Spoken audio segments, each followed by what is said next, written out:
Sure, Taylor.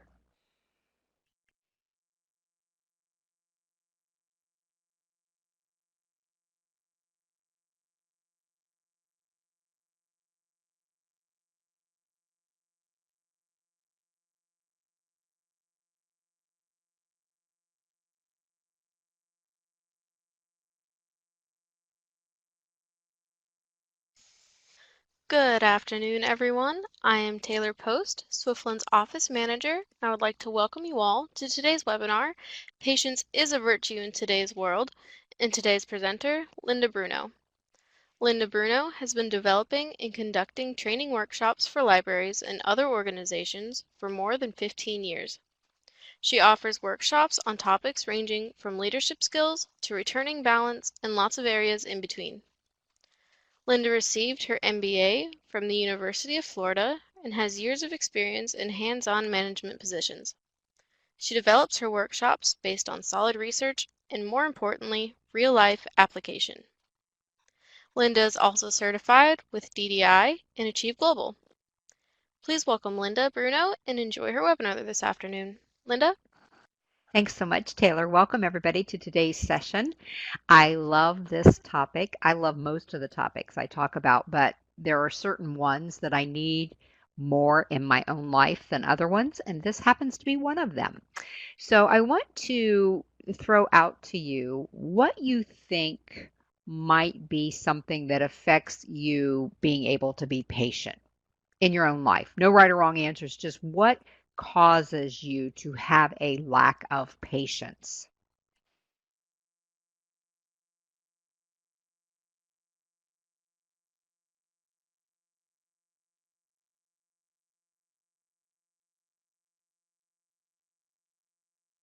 As an example, while several people are typing, my personality, my behavioral tendencies are almost a guarantee that I have to work on my patience. My primary style is called a powerful choleric, which means I want to get it done and I want to get it done now. And my secondary is I want it right. So all of those things floating around inside my little pea brain create a lack of patience for me when I don't think somebody is doing it fast enough, good enough, the way I would do it, all those wonderful things. Just being honest with you today that I struggle with some of the same things you all probably do. And as Lisa said, if I'm tired or stressed, I think that's almost a universal one, don't you, Lisa? If we're tired, if we're stressed, we have to be extra conscious of losing our patience during those times because it's so easy for us to react instead of respond. So, absolutely, I think that's one of them. Abby said technology and sometimes my husband, but he's a new husband, Abby. He can't be. I'm assuming this is Abby Gilman. Yes, I get that too. Relationships, right? Whether it's husband, siblings, parents. I talked to somebody the other day that was getting really impatient with a parent. I talked to somebody else that was getting really impatient with a sibling. And we're not talking about people in their teens or young people. I'm talking about people that have had several decades of living, but they were losing their patience. And Wendy said, just a lack of time. I don't have as much patience when I know things are pushing down on me, if you will, that things are coming in on me. The walls are moving in on me, so to speak, because of that lack of time. Stupidity, Joanne said. And here's the thing, Joanne, I got to say this because I'm probably the one who people think of, why is she being stupid? We probably all are from time to time, aren't we? Yesterday I was traveling and I made a turn and I started to go over into the other lane and I've got one of those turn indicator, not turn indicators, but it's blind spot indicator. And I had looked there and I had looked over my shoulder and I didn't see anybody and I started to drift over into that lane. I had my turn signal on and oh my goodness, somebody blew the horn like I had crashed into the side of him. And I waved to him, trying to say sorry, but I know that the lack of patience was there, and that was probably his thinking was stupid. Yes, Abby, I am a choleric. I've tried to control it. It's not a bad thing, but of course, anytime we're working in our weaknesses, right, it can become a bad thing for us. Latanya says, when I'm stressed, I get very agitated and impatient. Yes, exactly. And then the impatience and the agitation, guess what, Latanya, causes more stress, doesn't it? And then we have this vicious cycle going around. Christina said anticipation of things. Yes. Yeah. Hurry, hurry, hurry, right? Because our world is hurry, hurry, hurry. So I want to just address that behavioral tendency thing. When I said I'm a powerful, my secondary is perfect, I want to just kind of delve a little deeper into those just so you understand your own tendencies. Because I'm a powerful, as I said, I want it done now, and I want it done right because that's my secondary. And so one of the behavioral tendencies is called peaceful.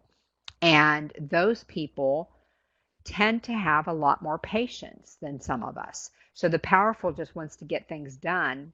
The perfect, if that's your highest score, a lot of times you lose your patience because people aren't doing it right. And in parentheses, she's saying, or like you would do it.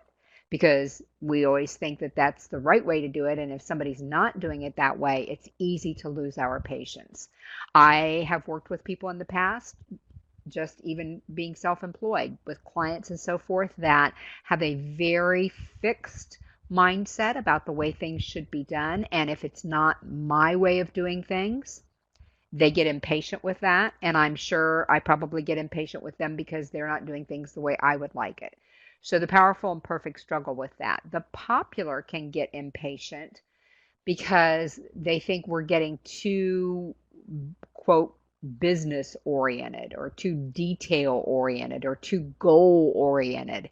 And they lose their patience when we're not willing to have fun, because in a popular's world, it's about having fun, interacting with people, laughing, joking, all those kinds of things. While the powerful is sitting there going, why aren't we working? And the perfect is going, there's no way they're paying attention to getting this right.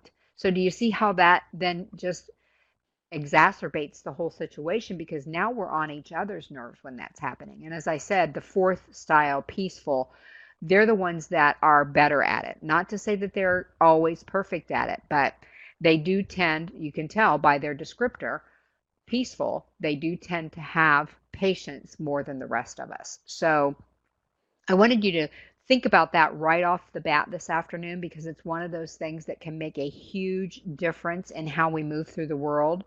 Just understanding ourselves better. We're not going to change anybody, are we? We come to a 90-minute webinar, we're going to learn a lot of good stuff, a lot of good tips, a lot of good behind the scenes, what's really happening kind of stuff. But in reality, we're going to go out and face the same situations, the same events, the same incidents, the same people that cause us to lose our patience. So it's up to us to do something about our own responses. So as we're going through today, I want you to keep that in mind. What can I, meaning you, be doing to do something different? As I put together this program, I found myself thinking, this is becoming more and more of an issue in our society. And so I always ask myself, why is that? Why is it a bigger deal now than it was even a few years ago, but especially than it was several years ago? And here are some of the things that I came up with, and you can think through this and see which one matters to you. It's difficult to reach our goals if we don't have patience. So the fact that we know we're struggling with that more and more makes it harder for us to reach our goals if we lose our patience. Why do you think that is? Why would we have trouble? Wouldn't that get us to our goals quicker if we didn't have patience? Why do you think I said that? It's difficult to reach goals without patience.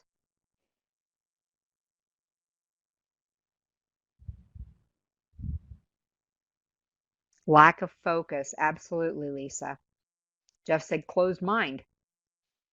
We have to have patience because we're always working with somebody else, aren't we, Jeff?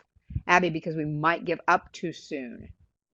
And Latanya said she agrees with Lisa. I look at that little orange sticky note on the clip art or graphic or whatever you want to call that. We set a goal, we make a plan. Yes, we get to work. We are on fire.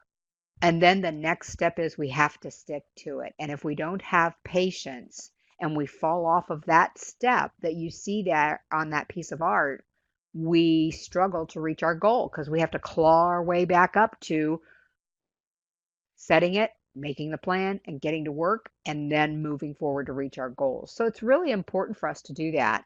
For some of us, for instance, in my work, because I'm self-employed and I do all of my, I'm going to call it administrative work myself. I do all the research, I make all the notes, I develop the handouts and the slides. And I love the research and I love making the notes, but developing the handouts and slides, both of those are something that I really can't say that I enjoy. I love the results of them, which means I get to be here with you. So during that process, it's easy for me to lose sight of my goal, which is to help you learn things about what I've researched. And I can't get there if I lose patience and I just slop some stuff together for a handout. So it's very important in my perspective to be able to stick to it and make sure that I do that in between part where I can easily lose patience and then I can help other people reach their goals, really. Impatience also leads to acting impulsively. Think about that. I get impatient. So the other day I got impatient researching cameras. I need a new camera. And yes, I know phones take pictures, but I used my phone last year during a program, and the time it took me to download the pictures and all that stuff just frustrated me. Do you hear a lack of patience there? So I decided, because I'm at a point in my life where I'm staying pretty busy with my work, I love my work, I want to make sure I dedicate myself to my work. I want to make sure things that aren't really contributing to my work aren't draining away a lot of my time. But when I went to research the camera, oh my goodness, there was no camera out there under, $1,000, which would be silly. I'm going to take a couple hundred pictures with this thing in a year. And so I finally emailed a friend. He's almost very close to being a professional photographer. And I said, you probably don't even use a point and shoot camera, but if you did, what should I look for? And he said, well, give me a couple styles that you're looking at. And I said, okay, I've narrowed it down to these two. And I sent it to him. And he went through it all and got back to me. And he said, here's the one I would probably pick because it's a little less expensive and it's actually doing more than the one that was a little more expensive. And that just relieved that impatience. But you know what? Had I not been patient and taken the extra day to get his input, I could have acted impulsively, bought a camera that really wasn't as helpful as I needed, and then been frustrated with myself because I acted impulsively. So keep that in mind as one of the things that you might need to think about. Why do you need to make changes? Patience also reduces stress. And we know that stress creates problems with our health. If we can learn to be patient, think about if during a day, I'm going to make up a really weird statement here. If during the day my impatience causes 10 units of stress in my body, there is no such thing that I know of, but you get the picture. It creates a certain amount of stress because I'm impatient. What would happen if, absolutely choice, Jeff, absolutely. What would happen if instead of 10 units of stress, I worked on my patience, I made a choice to do something different, to respond differently, and I got those units down to 7 on a regular basis? Would that not impact my health? I would feel better. I'd be proud of myself because I was lessening my stress. A lot, I would be a good example, and my happiness. Absolutely, Abby. So you're looking at health, happiness. I'd be setting an example for somebody else. So that's what I want you to think about today. You're not going to leave here today and say, oh, good, I'm a patient person now because I took a webinar. But you can leave here today and say, oh, good, I learned some tips today and I'm going to reduce my stress units on a regular basis, because reducing them just tomorrow on August 8th is not really going to help you, is it? It may help you in a particular situation, but ongoing, it's something we need to work on. It's that choice Jeff is talking about. We've got to make the choice to do something about that. So you actually end up making better decisions, don't you? You don't act impulsively. You're able to reach your goals better. You have better health because you're not letting your stress affect you as much. And so you're making better decisions. You're buying the camera that's going to be the best camera for you, or the car, or whatever it might be. And so when you do that, recognize that you controlled it. You did better than you've done in the past. And why did you do better? Because you made the effort, you made the choice, and that means you can do it again. It doesn't mean you will automatically. It just means that you now know you have that capability. Because I've talked to people before that said, I'm just impatient. Well, yeah, most of us can be impatient. What are you going to do about it? And some of the people I talk to act like that is etched in stone and it cannot be adjusted in any way whatsoever. So we have those choices. Patience helps you develop understanding for other people. When I get frustrated with other people, if I make the choice to try to be patient, I often see more of their perspective. Abby said an excuse to not do anything or change. Absolutely. We come up with that pretty easy, don't we? But yes, focus, Jeff. Absolutely. When we are thinking through why we're impatient, especially with other people or even other situations, it can often enlighten us as to how they're perceiving our world because chances are they're not that happy with the way we're interacting with them. Yes, absolutely, Susan's saying and doing is different. And that's why I always tell people when we're talking, whether it's face to face in a workshop or whether it's online, we can leave here and say, I'm going to do this. But if we don't actually make that effort to make the change, then nothing changes, right? That's the definition of insanity. Doing the same thing over and over again and expecting different results. It's up to us. Patience helps you develop understanding, empathy, meaning if I understand somebody else's perspective, then I'm going to see why they feel the way they do about it. And I'm going to be more patient with it. It doesn't mean I'm going to change my mind about something or anything like that. It just means I'm going to be more empathetic about it. And then it might develop more compassion in us just because we now have a better understanding of why that person is acting or behaving or whatever you want to say differently than us. Because now we actually made the effort to understand. F says you'll experience personal growth. It's going to happen by osmosis, isn't it? If you leave here today and you say, you know what, the reason I signed up for a webinar on impatience is because I know that's an area of growth for me. And you make that effort, you will grow. There's just no way you can't because you've made the effort. You've seen what is causing it in your life. You've seen the changes you need to make in your life, and they're not going to be the same for everybody in this room. We could all line up and say, why am I going to make this change? And it could be different for every one of us. How am I going to make this change? It could be different for every one of us.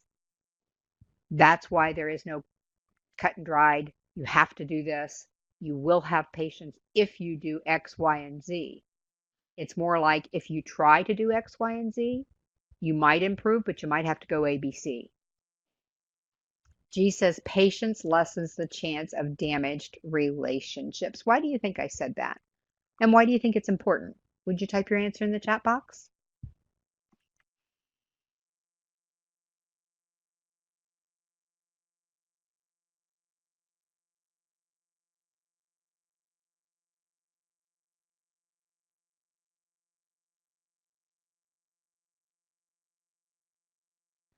Jeff said teaching children. Absolutely. It's that example thing, isn't it, Jeff? How can we teach children to be patient if we're always yelling and screaming because they spilled their milk or they didn't get their lunch money out fast enough or whatever it might be? And Abby said, so we won't say something we regret later. Absolutely. Joanne said, you have time to choose your words wisely. We always have time to choose our words wisely because we can. The other alternative to that is zip our lips completely and not say anything rather than let something come out that's going to ruin a relationship. If you've ever heard a couple of things, one thing is look at your words as toothpaste. Once it comes out of the tube, you can't put it back in. So that's one way to think of that. But there's a story about a father who was trying to teach his young son about patience because he was always just flying off of the handle. Everything made him upset. If it didn't go his way, he'd stomp around and carry on and all this kind of stuff. And so the dad told him one day, he showed him some nails and he said, "You know, son, I want to help you deal with this anger and this impatience you have. So every time you feel that, go out and hammer a nail into the fence and just, let out all of your impatience, let out all of your anger." And the boy looked at him like he was crazy and he said, "Well, just try it. Just see how that goes." So he did for a few days. And he came back in one day and the father said, "What are you learning?" And he said, "I don't know. The nails are in the fence." And he said, "Okay, now go back out and take the nails out and put the fence back the way it was before you hammered those nails." And the little boy looked at him and he said, "I can't do that. There'll be a hole there. There'll be a spot where I hit it with the hammer." He said, "That's exactly right. When you do something and you lose your patience with somebody, you become angry with them, there's a hole there. There's a mark there where you've used your impatience against them." So I think that's just a really good lesson for us. And here's the deal. If I'm in the car and I lose my patience, somebody else may not even know it was them that I lost my patience against. But have I not created a hole for myself, a spot where I've hammered on myself because of the stress that I've caused myself? I've upped the number of units of stress, like I was talking about earlier. So it's our own relationship, sometimes our relationship with ourselves, because then we can beat ourselves up because we didn't do better. So it lessens the chance of damaged relationships if we will work on our patience. Patience can also help you avoid missteps in your career. If you, this has happened to so many people I know, where they're doing their work and somebody expresses an opinion about something and they spout off because they're frustrated about it. And then lo and behold, either that person leaves or they change their mind about it. But now I'm on record with this impatient statement that I made or this frustration that I let out, which frustration is often an indicator of impatience, isn't it? So when you do those things and you say things without thinking them through, like Joanne said, you don't take the time to choose your words, then it creates missteps with your career. We all know that when we do something like that, it's so much harder to get that genie back in the bottle than if we just would have not shown the impatience. You may feel impatient, but what are you going to do with it? How long are you going to wallow in it? How are you going to express it? That's where we get ourselves into trouble, isn't it? I says patience helps you deal with failure. We all have failure. Let's call it experimentation that didn't work. If we're patient with ourselves, we'll deal better with failure. We won't feel like we don't deserve something. We aren't enough. We aren't good enough, smart enough. We don't have enough knowledge, whatever it might be. We need to understand and be patient with ourselves. The other day, I had to send something to a client that actually was supposed to just be a worksheet for me. And when I did it, it was very time consuming, but I knew I needed it to really be thorough on this particular project. And it was just going to be a worksheet, like I said. So I went through this whole thing and it took a couple of hours to go through it and get it all ready. And I didn't really proofread or anything because it was just a worksheet. And then the client asked for a copy of it. And we had written notes on it while I was talking to the client. So I had to copy it and send it as it was because she wanted the notes. And then I had to apologize for a second time about the typos.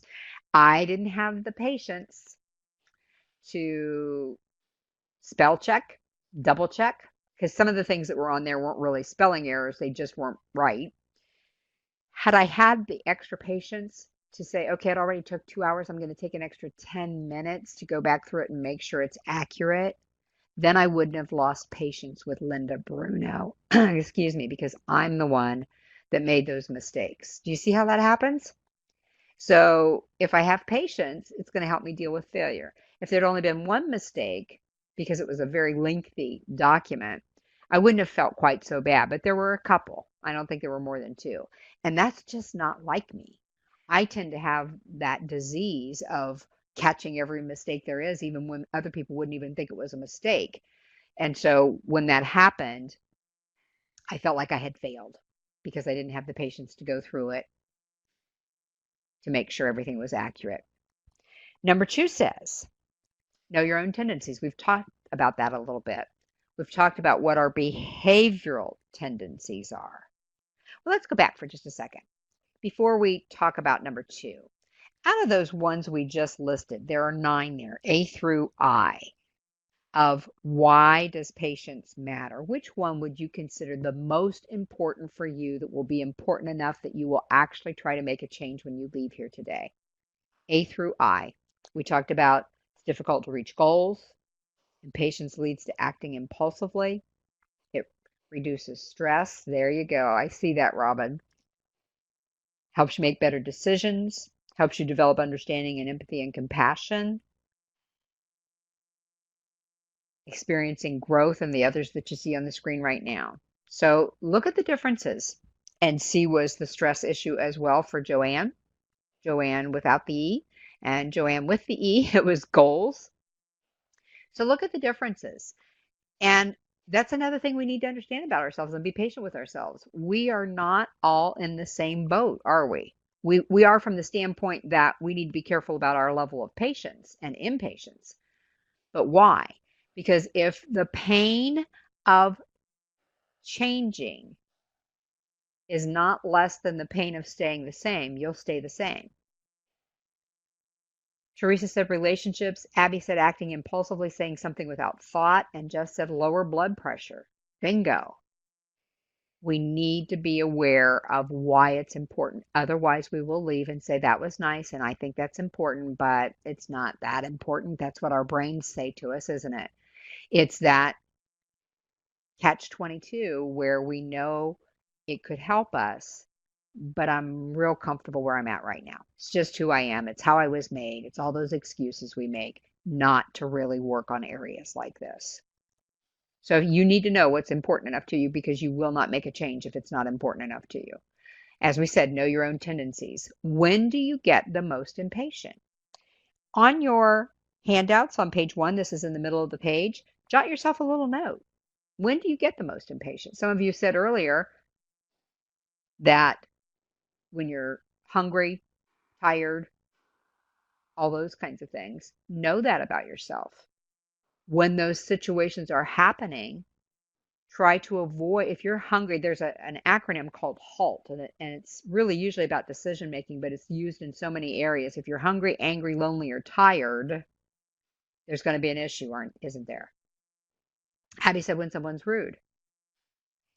And Abby, here's the question. What good does it do to be impatient? Because they don't care, right?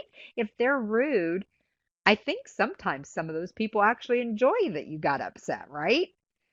So really the only and I'm with you. I feel you, Abby, because it's the same way with me, and I find myself thinking, really, that's how your mama raised you? Because you're going to act like that?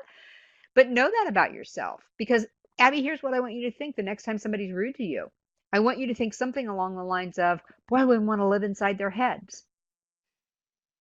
My sister said that to me once when she was having trouble with her coworkers who were sitting 3 feet away from her talking about her in the lunchroom, and not in a nice way. And I kept telling her, that's their issue. That's a chip on their shoulder. And she finally, it sunk in one day, and she called me and she said, I got it. I wouldn't want to live inside their heads. And somebody else said to me once, I just kind of think I only have to spend a few minutes with them. They have to spend 24 hours a day with them, meaning themselves. So I kind of like that thought process, because it helps me step back and say, gosh, I sure wouldn't want to be like that. But if I let the impatience take over, I could turn into them, couldn't I? I could be the one that other people are listing in a webinar chat box saying that I was rude. So understand when you get the most impatient. With whom? Somebody mentioned earlier husbands. I know that when my husband was sick, I really worked on patience, but I also know there were times when I was really tired, that I was just really drained from my work and taking care of him and going to school and some of the things that were going on, that I lost my patience. So I got real focused on that. I heard a song once while I was driving on one of my trips, and it was by John Legend and Megan Trainor, which I don't even listen to that kind of music. I was flipping radio channels, and it was "I'm Gonna Love You Like I'm Gonna Lose You." Sometimes we're impatient with the people we care the most about. And remember, we talked about how we can eat away at those relationships because those nails are going into them when we're doing that. We need to be careful with whom. And sometimes, if it's not somebody really close to you that you really, I'm not going to say you don't like them, but you really don't care that much about the relationship, you want to keep it cordial, you want to be pleasant and all that kind of stuff, but they just get on your nerves and you lose your patience, limit your exposure to them because that can help you keep it under control. And then know why you usually lose your patience. And we've touched on several things for several of you why you lose your patience. I think that when we talk about the why, sometimes it's our personalities, sometimes it's an age difference, sometimes it's a gender difference, whether we want to admit that or not. Sometimes it's just different viewpoints and perspectives, and we really cannot grasp how that person could possibly be thinking that way. And so if we understand what's going on in the, yeah, driving in rush hour, Jeff, absolutely. Yeah, are you talking about that's one of the challenges? Driving, period. Don't you think anymore? I told somebody the other day, people are getting meaner out there on the highway. I travel more than I wish I did, okay?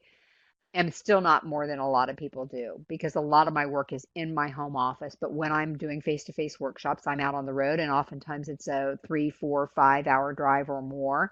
And I found myself just pleased as punch the other day because I was driving on 75, which I lose my patience pretty much before I get on 75 because I can see the amount of traffic. And then I turned off on 10, which is 30% sometimes of the traffic on 75, and I could almost feel that relief. But people are getting meaner, and it's easy to be challenged to be impatient in rush hour traffic or in any traffic really because it's gotten so much heavier lately. What else? What else do you think is challenging us in today's society to keep our patience?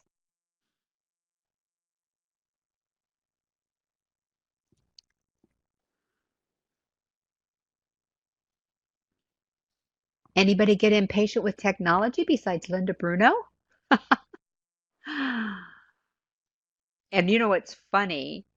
I read someplace, it's been several years, so I don't even remember the statistic, but it was something like if a web page takes more than 1.3 seconds to load, a lot of times we won't even wait.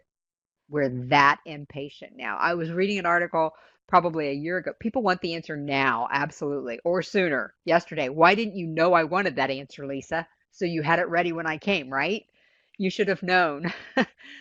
But I was reading an article the other day on patience, and it was talking about this person's theory was we started to lose our patience in the 1950s when things like Jiffy Pop were invented. And if you've ever heard of Jiffy Pop, it was pre-microwave where you had popcorn kernels in an aluminum tin pan kind of a thing, and it had aluminum foil over it and crimped around the edges so it was enclosed, and you put it on a burner and it would pop the popcorn and that foil would puff up like a big bubble, and it didn't take very long to fix popcorn that way. Well, then we moved into instant coffee and microwaves and frozen TV dinners, and go through the aisle sometime now and see what meals are frozen ready for you to just pop into a microwave and see why we lose our patience.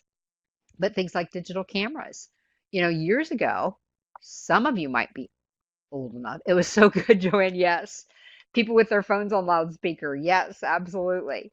I'm thinking you're talking about Jiffy Pop, Joanne. Absolutely. But if you think about that, years ago, even with cameras, we used to have to take a picture. We have to buy the film, take the picture, take the film to be developed, drive back to pick up the film, right? Think about that. We have a phone now that takes the picture in a half a second, and sometimes better than a regular camera. If you think about If we could sit here for 10 minutes, if I just challenged you and said, yes, and we can edit right away the photo, we can edit our typing, Abby, right? I'm sorry to tell you this, but I learned to type on a manual typewriter in high school. We had electrics the second year I took typing, and I was so excited. I thought I was queen.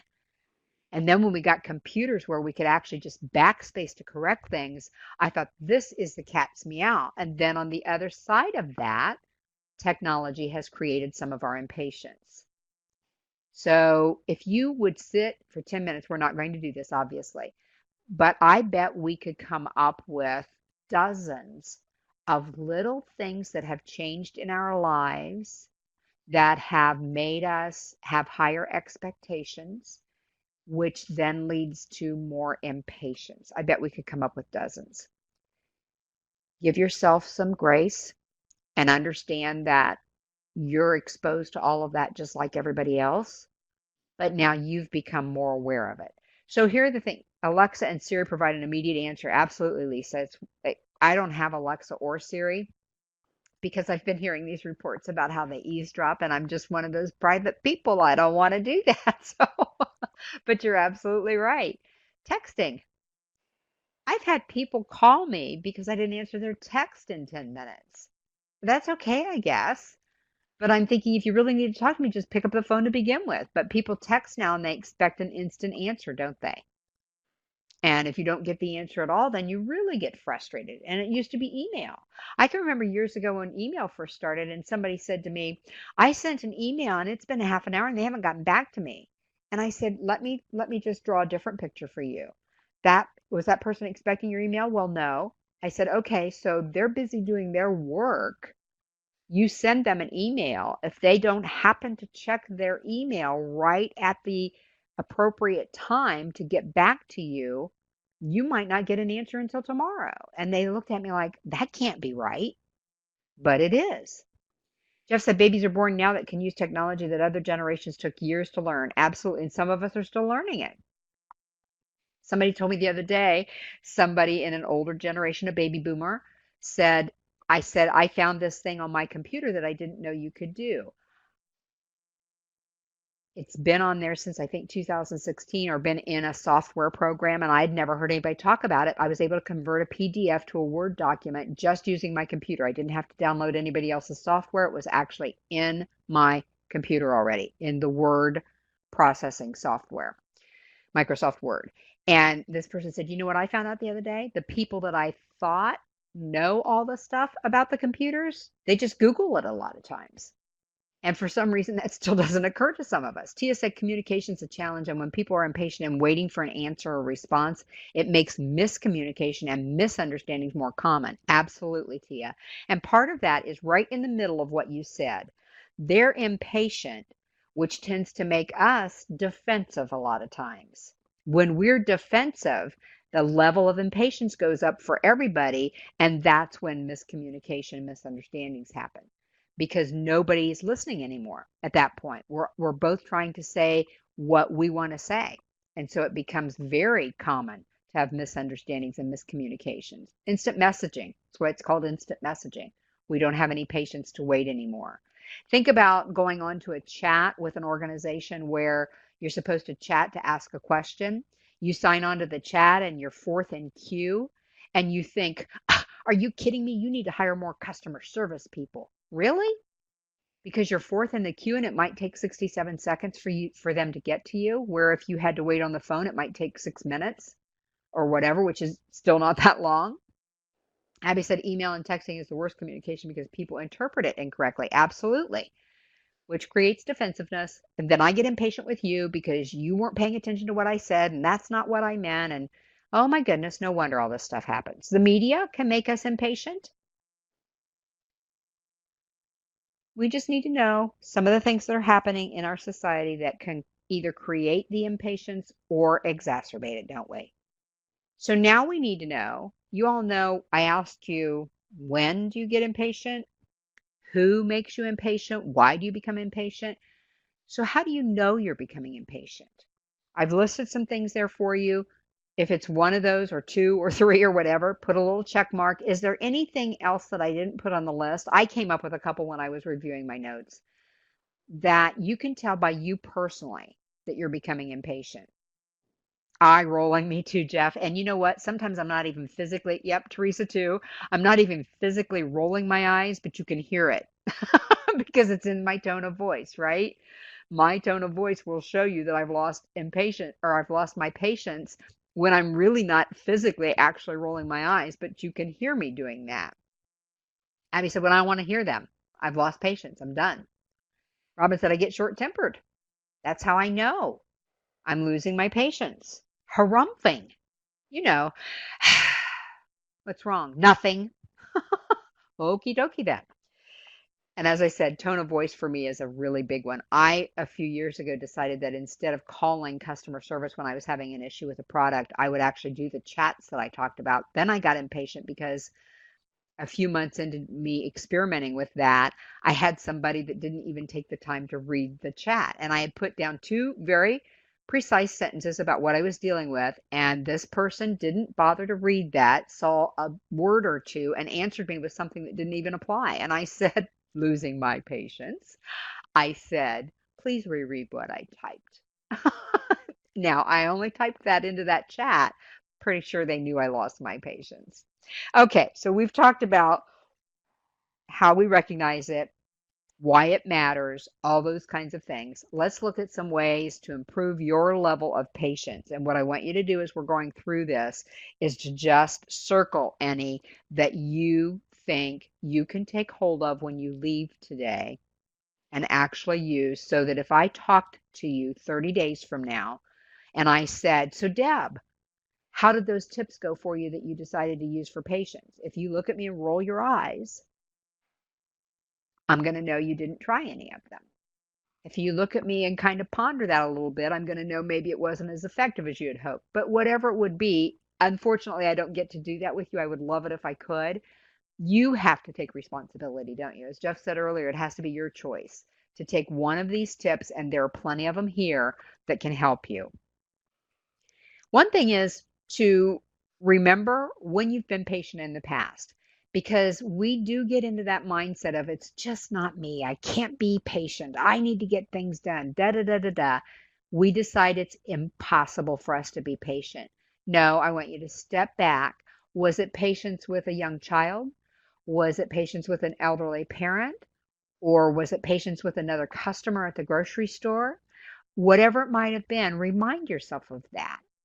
Because when you think of doing it, it creates pathways in your mind where your mind will think it's okay to do that again, to be patient again. I can do this. I'm going to create that kind of a environment in my brain that says instead of blowing up, harumphing, expressing it with eye rolls or whatever, I'm going to take that proverbial step back, even if it's just in my head, and I'm going to be patient like I was 2 weeks ago with XYZ.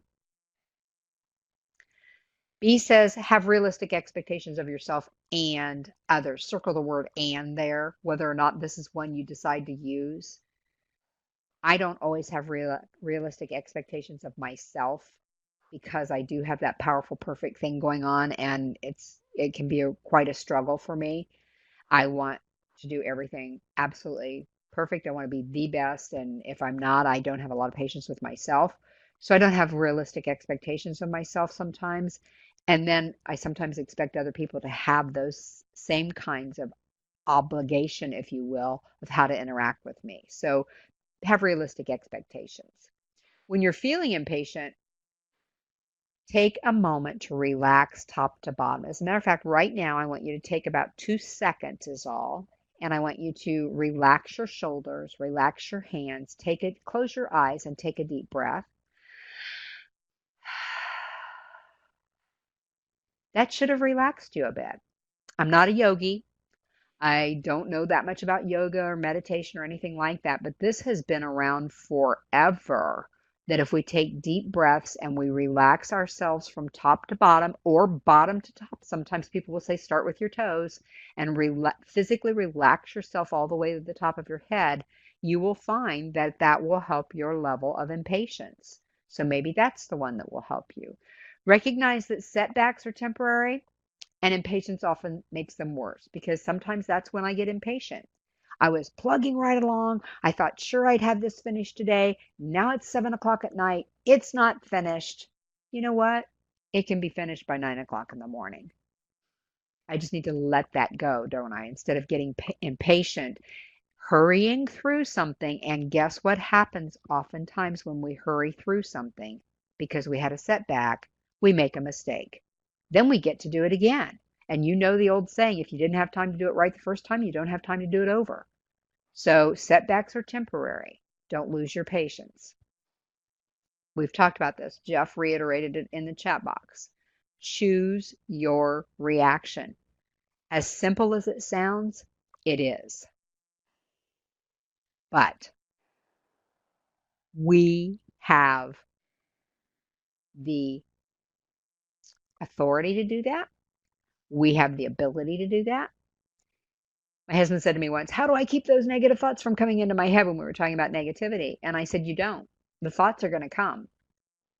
The crucial part of that becomes how long are you going to wallow in the thought? How are you going to react to it? What's your behavior going to be? Those kinds of things. And that's our choice, isn't it? We're going to get those feelings of impatience. And sometimes it just feels good to wallow in it, right? But is it good to wallow in it? Because we just released those toxins into our body. We just possibly damaged that relationship. We just possibly were a bad role model for somebody. So choose your reaction. And don't be a victim. So many times I think when we lose our patience, we find somebody to blame.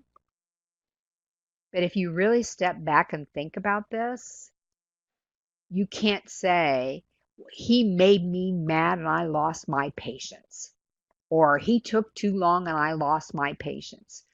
You chose. Let's go back to E.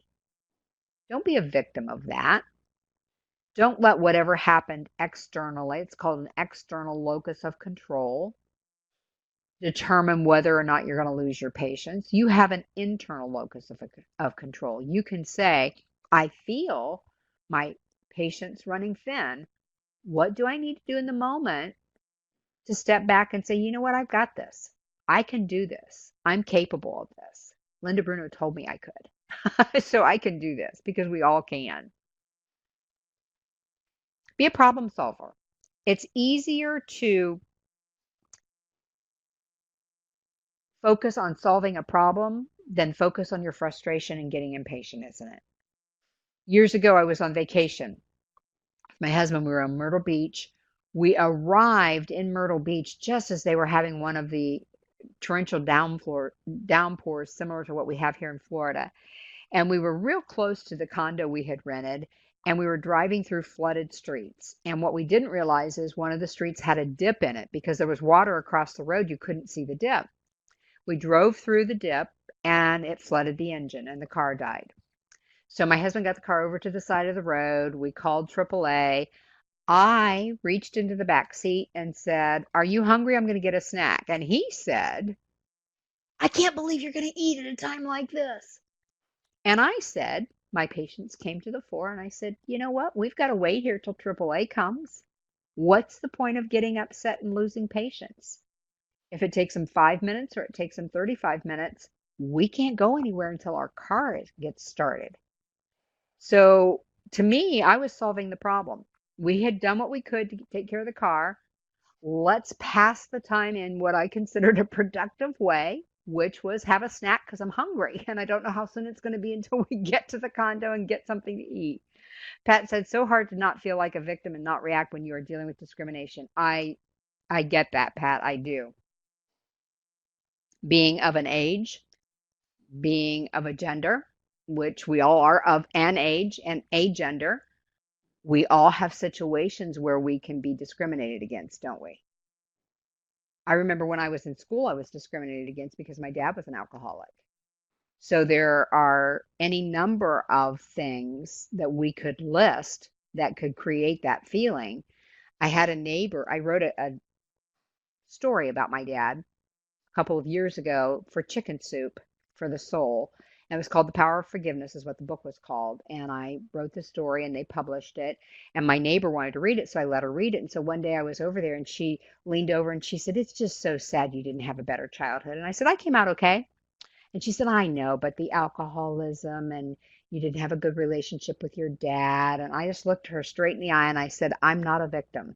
Do I wish it had been better between you and me here in this webinar? Of course. I would not have preferred that kind of a childhood. But, and I did get made fun of for the last 4 or 5 years of my school years because we lived in town during that time and people saw him drinking and all of that kind of stuff. And so during that time, I don't even think I realized how much I was getting, they would call it bullied nowadays. Back then, we called it being teased, and it didn't feel any better, but I guess it was a nicer way of saying it. And somewhere along the line, because of some of the discrimination that we experience, we need to say, you know what? My feeling like a victim is not going to change the discrimination, is it? So, what choice am I going to make? Am I enough? Am I good enough? Is it okay that I'm female? Is it okay that I'm a baby boomer? Is it okay that I do this or do that or the other thing? I don't know. We have to make those choices, don't we? Because it will affect us. And we're getting a little deeper now than just patience, but the patience can be the signal, can it? The lack of patience can be the signal that some of these other things are going on. So keep that in mind. And by the way, I'm going to throw this out to you. I am not a yogi, as I told you earlier, and I'm not a psychologist. I've lived a lot of life. I've experienced a lot of this stuff. I've researched it till the cows come home. That's a Midwestern term because I'm from Ohio. But what I do want to tell you is sometimes what we talk about here, you can't really dig into on a chat box. And so if you ever need to drop me an email about something, you have my email address on the front page of your handouts, on page one of your handouts, whether it's about patients or something else that I talk about in other webinars. Always feel free to drop me an email if you just need to delve a little deeper or I wasn't clear about something that we were talking about and you need a little push or a little more information or whatever.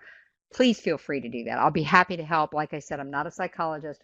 I've just lived a lot of life. I've used a lot of these tips. I still use them because I have not perfected my own level of patience. Don't know anybody that really has. And I'm always happy to try to help somebody else. H says practice active listening because I think sometimes we get impatient because our first inclination is to, that's thunder. If you wonder what that noise is in the background, we're just about ready to get one of our big storms here in Florida. So I think sometimes where our impatience comes in, we are, and this is, studies show that the reason we don't listen well, the primary reason, and there are many of them, but the primary reason is we're already forming the words we want to respond back with. That's not active listening, is it? We can't really be patient with people if we are developing our response to them while we should be listening to them. So practice active listening. It's hugely important. Give me one tip that would show me that you're listening to me. If we were face to face, how would I know you were practicing active listening?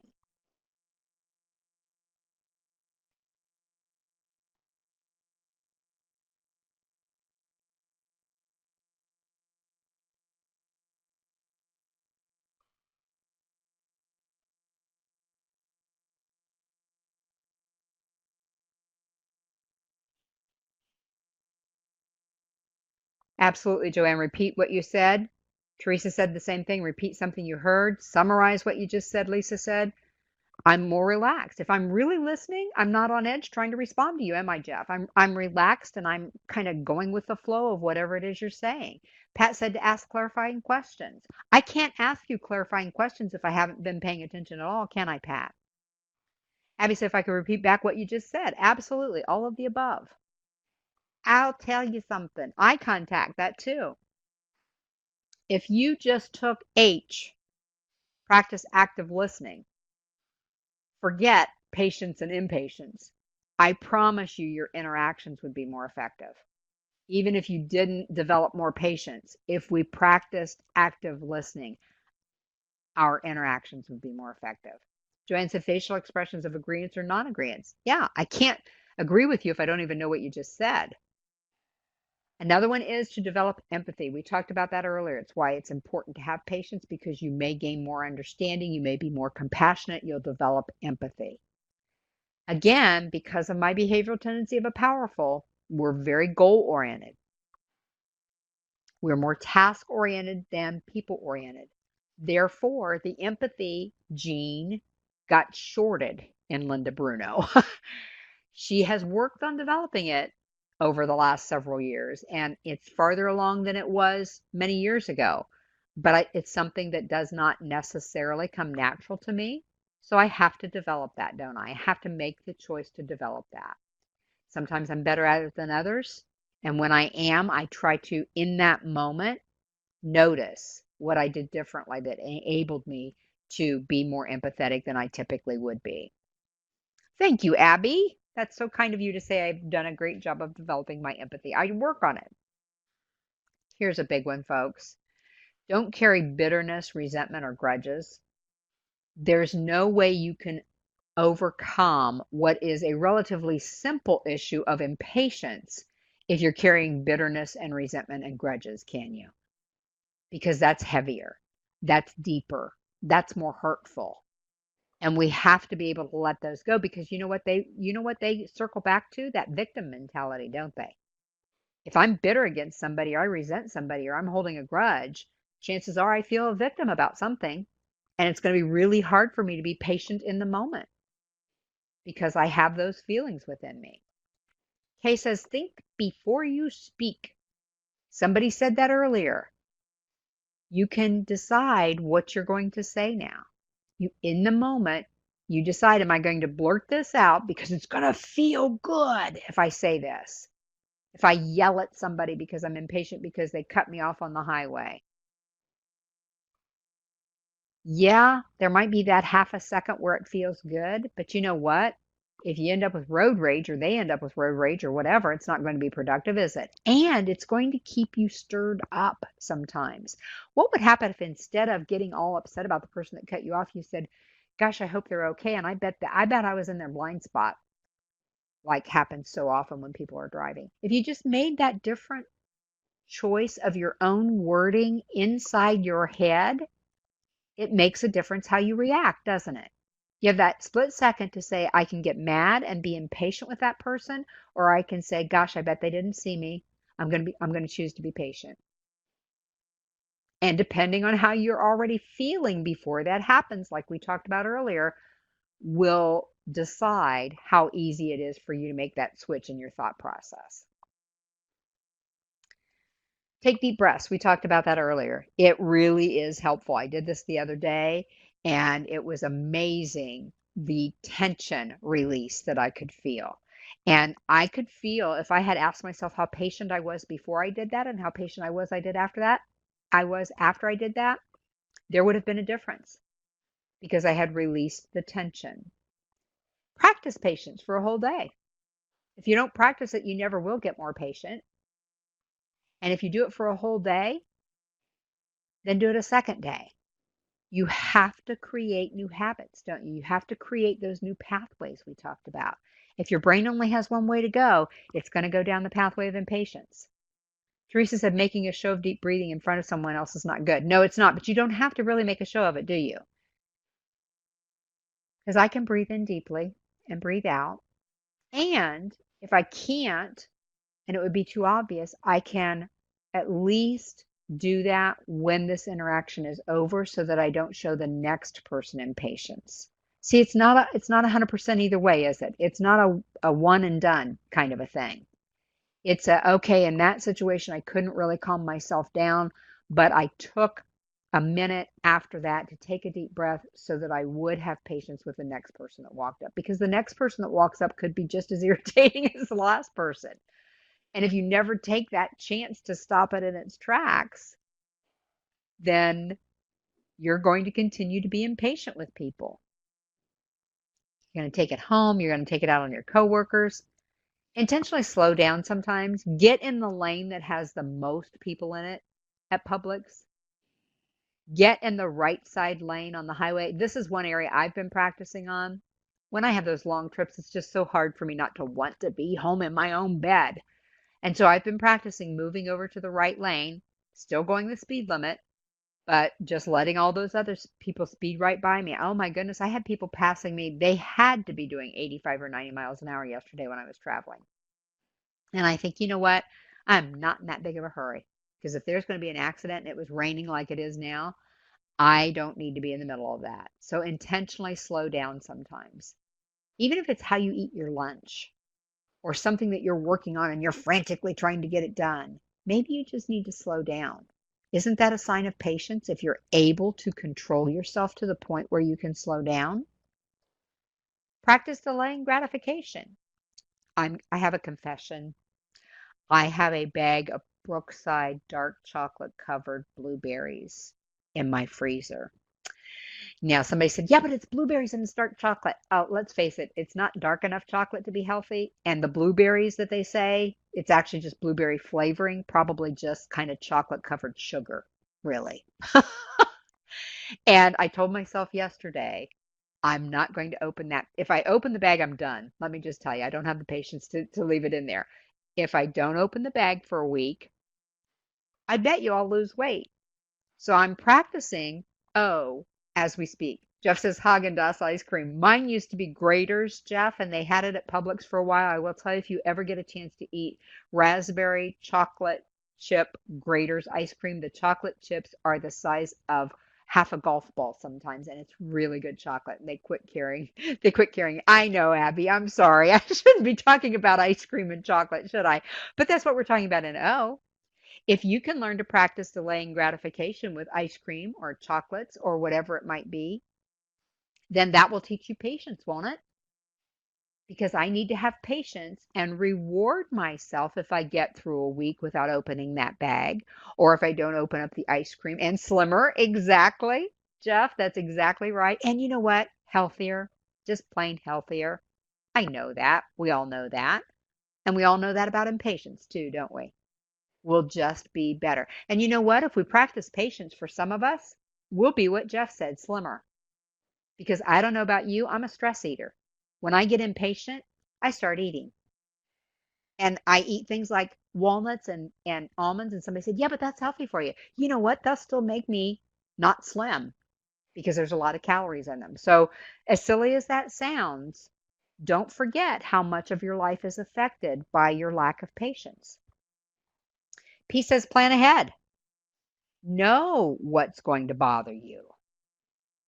Know what you need to do differently so that you're prepared for it. For me, planning ahead might be next time they're buy one, get one free, not to buy one and get one free. That would be planning ahead for that. But you know, if I know I'm going to be traveling, I yesterday I had a meeting more than 3 hours away from my house. The meeting wasn't until 10:30. Technically, I could have driven. I'm self-employed. That would have saved me a hotel bill. But you know what?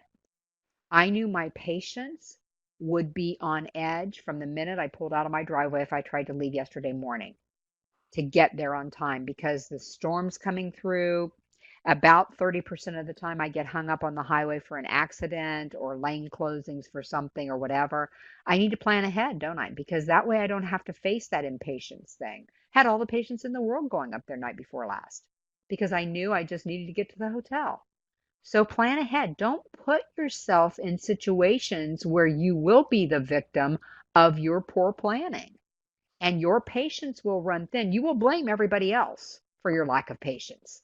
But sometimes if we step back, it's simply that we did not plan ahead and now we're in a crunch and now we have to deal with people.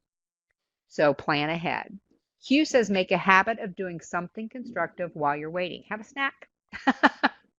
Do something constructive. If I go to the hairdresser and I get there a few minutes earlier than I thought I would, one day I had 3 errands to run before I went to the hairdresser, and I got every one of them done 5 minutes earlier than I thought I would. So I ended up being not my normal 10 minutes early. I was almost a half an hour early. It didn't make sense to do anything. I didn't have anything else I needed to do, but I had my e-reader with me For me, that's constructive because it's relaxing, it's downtime, it's a way for me to kind of cleanse my mind, if you will, of my work and so forth. So make a habit of doing something constructive while you're waiting. It will develop your patience. Because if I had just been sitting there with nothing to do, I would have become impatient, even though it was not time for my appointment yet. So planning ahead and doing something constructive, those two combined made it a relaxing time instead of an impatient time. R says be kind to yourself when you don't reach perfection. You're not going to reach perfection. Remember, I said give yourself grace? Exactly, Abby. How about something fun? Yeah, you could do that. Put constructive fun. Because reading is not technically constructive unless I'm reading a business book, and I typically don't drag those along with me. Everything on my e-reader is pretty much just for fun. So yeah, do something fun. Stop at the shop 3 doors down and do a little shopping for 15 minutes. And Robin said, I'd bring a book with me. Absolutely. Something so that you can take your mind off of, because I have this thing about time and I need to use my time wisely. I get impatient if I'm not using my time wisely. I need to find a way to use my time wisely. I will sometimes when I'm doing one of those chats I told you about, and I know it's going to be a while, I will get out work that I need to do as far as making notes and things like that, and I will work on that while I'm waiting so that I don't lose my patience. I did this to Taylor earlier today. She was already online, but she has to activate my microphone and so forth. And I was watching my microphone and it wasn't lit. And I thought, I'll just make myself a quick note. Do you hear that lack of impatience for me? And Taylor was doing just fine. It was 1:30. We were 30 minutes early. That's perfect. And she said, Hi, Linda. And I went, oh, she activated my microphone. And I wasn't paying attention because I was trying to fill that time because of my lack of patience. I could have just sat there and taken a deep breath for that 30 seconds, couldn't I? Because she was on time. It was me that was early, and I was creating my own impatience. But I'm going to be kind to myself. I know that is who I am, and I didn't get upset. I just wanted to fill that time so that I would have something else checked off of my to-do list. Be careful about trying to reach perfection. I always tell people anything I talk to you about is about progress, not perfection. Remember when I told you earlier, if you are putting 10 units of stress into your mind daily and you can reduce that to 7 because you're working on your level of patience, that's progress. That is huge progress. And you may never get it below 5, but gosh, look back a year from now and say, you know what? I used to do this to myself with my impatience, and now I'm all the way over here. I still am impatient sometimes, but I'm all the way over here. Understand that anger and blaming and shaming and irritation and outrage are addictive. Did you know that? I just read an article on this not too long ago. And because of the whatever it is, hormones, chemicals, I don't know what they call them, that are released inside your brain. When you're feeling these things, your brain gets used to that. And that's when we blame, isn't it? I'll tell you, I loved my sister to pieces. She passed away last year. I would love to have her back. But there were days when I would call her. I called her every Saturday for the last 3 or 4 years of her life. We would talk for anywhere from 45 minutes to 90 minutes. And there were days where I spent the entire time trying to help her with her, quote, addiction. And I'm not talking about drinking or drugs or anything like that. I'm talking about her addiction to everything being negative and her feeling like a victim, because she did have some positive things. She had a rough life and she was ill and those kinds of things. But we can get drawn down into that, can't we? And when we do get drawn into it, it is so much harder to claw our way out of that.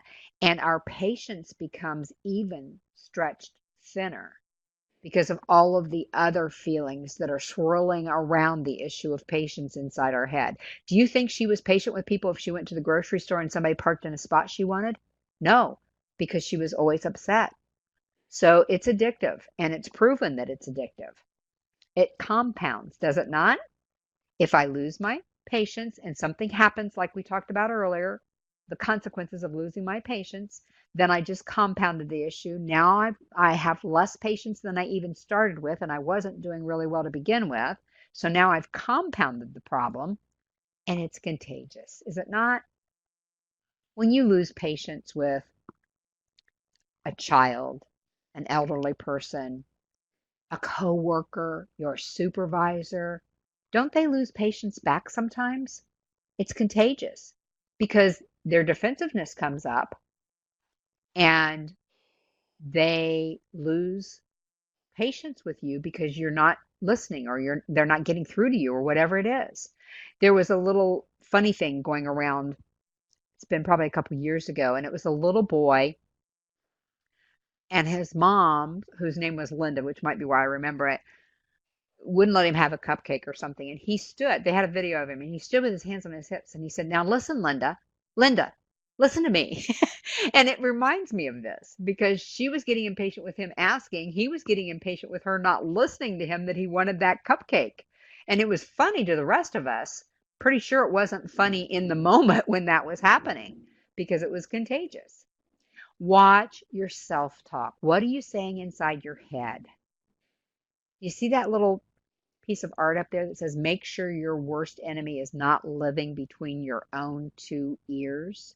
Look at some of the things we say when we lose our patience. He never, she always. You see them there. What do you say when you're losing your patience? Type it into the chat box if something comes to mind. I have a few that I jotted down when I was looking at this.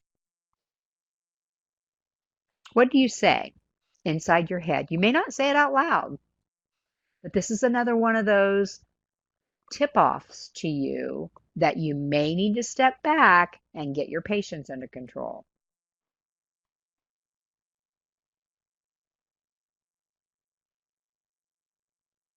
I have an acquaintance that is forever saying idiot about anything that somebody does that they get impatient with. And I'm thinking, I don't really think that's productive in trying to overcome this situation. Pat said, not again. And do you hear what happens, Pat, when you say that? That's that self-talk that makes you look for it, right? Again, you're going to look for it. It's called confirmation bias. I knew they'd do that. And so that's what you're looking for. The rest of the day, they may have been behaving perfectly fine, but in that 39 seconds, I knew they'd do that. Not again. That's true, Jeff. I like that. At least it's not as bad as a doctor losing patience. So, really, Abby says, really? Or are you kidding me? Do you hear that lack of patience in there? Seriously? That's another people say, like the really thing. Heard somebody say the other day about something relatively innocent, where did common sense go? And I'm thinking, well, you're not really exhibiting that right now either, because you saying that in that way is not going to lend itself to this becoming a more productive situation. So we need to be really careful. And you know what? Item T could be something we could use in a lot of different areas of our lives, couldn't we? In negativity, and if we don't feel worthy, and a lot of stuff. That self-talk can really create havoc in our lives, and we need to be careful of our self-talk. Create new self-talk. I love this, and I've used this, so I know it works because it makes me smile when I say it, because I know I created it as a way to avoid the impatience. But I will say something like, this is merely inconvenient, not intolerable or unbearable. Oh, how inconvenient. If you say that, it almost makes you smile because you know you wouldn't normally talk like that. But you have now acknowledged that you feel your patience going by the wayside. So I'm going to acknowledge that by making this statement, and then I can actually start feeling that way because I'm going to control the self-talk inside my head. So you just create whatever that new self-talk might be. It might be, gosh, I wouldn't want to live like that. Instead of, what a jerk. Same thing. I don't want to be a jerk, but I'm saying it in a different way. I wouldn't want to live like that. And I know people that live in that constant state of aggravation and frustration and all of that, and I don't want to live like that. So whatever your new self-talk needs to be, come up with something that will stop you in your tracks, so that when your thoughts start going down the wrong path, you pull them back. Is that cat not the cutest thing you've ever seen? Okay, V is pay attention when your impatience starts. You got to catch it when it starts because if you don't catch it fairly quickly, it escalates, the situation escalates, the other person loses their patience, and now we've got a whole big deal to deal with. So pay attention as soon as it starts and get it under control. Deal with it quickly. Here's another way to develop patience. Develop a hobby. I love to write. I haven't written for quite some time now. I love to write. I don't know why that turned out to be a W in front of knitting. Do you see what I mean? It's a little square on my handout and I copied and pasted, but for some reason it says W in front of knitting. Oh goodness, I'm not going to lose my patience over that. But I did start bringing out my painting stuff about a year and a half ago. I painted one picture relatively quickly. Unfortunately, I painted it on a piece of paper that I was using kind of as scrap, and it came out really nice. And now I can't do anything with it because I was using this piece of paper to wash color on it and see what the colors were and all that kind of stuff. So, about a month ago, I got that same stuff back out again, and I just drew the bird that I wanted to paint. That requires a lot of patience for me because the first time I sat down, I got my paints out, I drew the bird, I painted the bird, I painted all the colors. His eye got really big because it bled into the other colors. I didn't have any patience. So I know that when I sit down to paint, that's a way for me to develop patience. What do you do to practice patience? Anything? Is there a hobby you already have that helps you with your patience or a hobby you might like to do that might help you?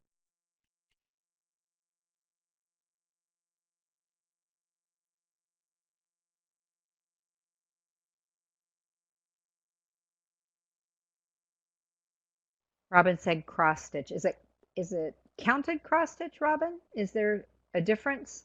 I remember people talking about that. Yes. Yeah, that takes a lot of patience. Crochet. I tried that a few years ago. I ended up with a really long string, Joanne. But here's where my lack of patience showed up. I didn't produce anything. Are you hearing a connection between that and what I talked about at the very beginning about what my behavioral tendencies are? I have to be productive. I'm goal oriented. I got to get it done. Da da da da da. So I sat down to crochet and I ended up with this, 5 foot long string with nothing to do. And then I had to put it away because I had to go do something else. And so I still have my entire packet, if you will, my little zipper container with the yarn and the needle and the book that I was supposed to be learning from and all of that. Still cool, but I haven't gotten to a point where I can sit back down with it yet. So it's just one of those suggestions that might really make you stop and think. Maybe it's playing. My husband used to play Scrabble a lot. Talk about patience because there were times where I would think I'm going to go do some work while you work on your answer because he was very thoughtful about those things. But even something like that can create patience, can it? So just think of that as one of the tips that you might be able to use. Recognize when impatience is triggered by something physical and manage the trigger. Remember we talked about the HALT acronym: hunger, anger, loneliness, tiredness.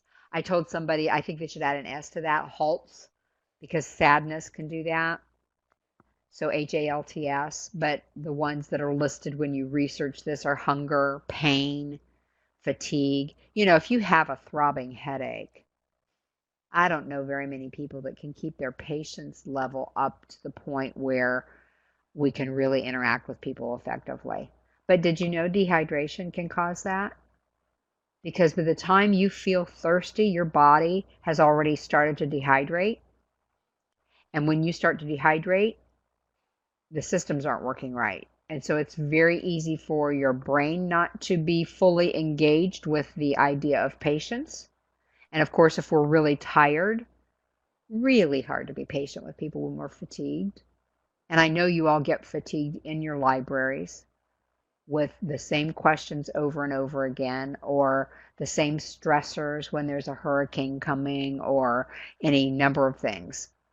So just be aware that you may have some physical triggers Teresa said, recognize when impatience is triggered by something stupid people. But see, Teresa, we got to change that self-talk, don't we? Seriously. And I'm probably stepping on toes now, and I don't mean to. But I always tell people if I step on toes, but you get something out of it that you can actually use and it'll make a difference, I'm okay with people being upset with me. But I do the same thing. I totally do the same thing.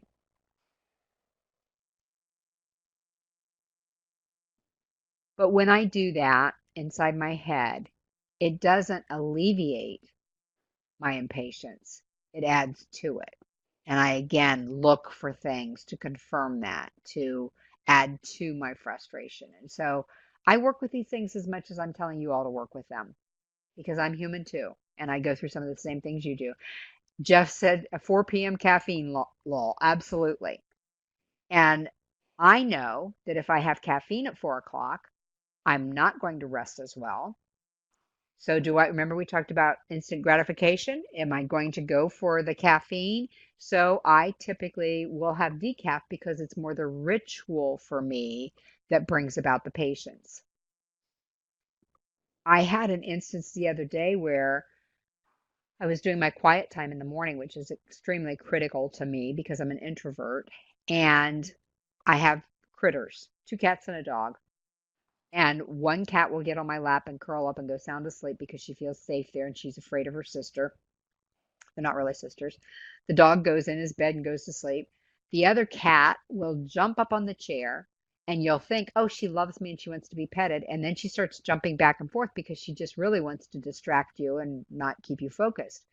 And so the other day she was doing that. And as I started to put down a book that I was reading, she jumped across, knocked the coffee over, spilled it all over the chair, spilled it all over the pillow, spilled it all over all of my reading material, all of my journals.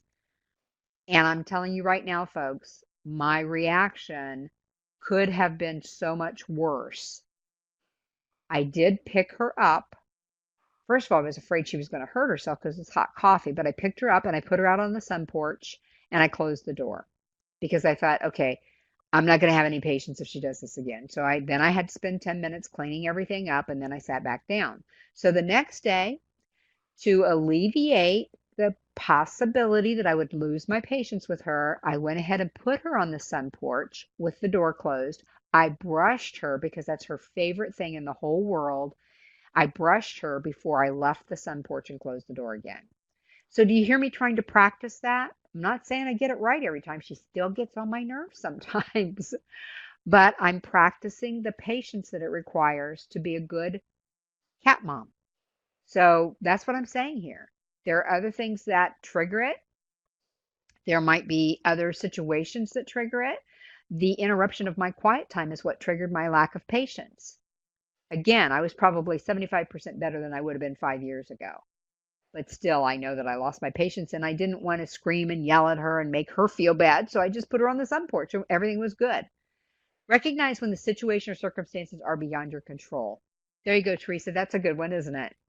Because you know what? If somebody does something that we think is stupid, and usually it's just their actions that are stupid, it's not really that they're stupid people. I know that's how it feels sometimes. But usually it's their actions, and we think, we go back to Abby's comment, really? Seriously? You're going to do this? And yet, so much of when that's happening is beyond our control. So much of that situation or those circumstances or those people are beyond our control. But I want to remind you what you do have control over is how you respond to that person, to that situation, or to that circumstance.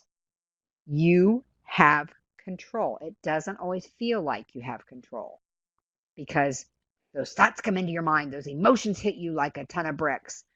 That's when you stop and say, what am I going to do with this?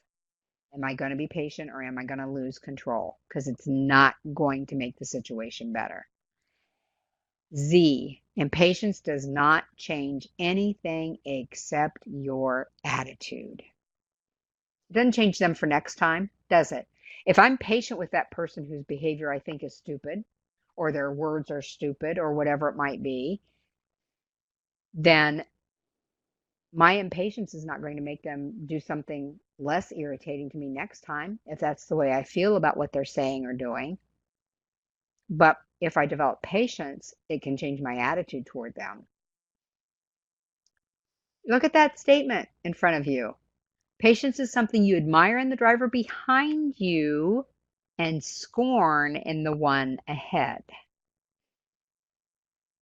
And then the little saying at the bottom, my attitude, my choice, and I'm choosing happy. Happy and impatient don't live together well, do they?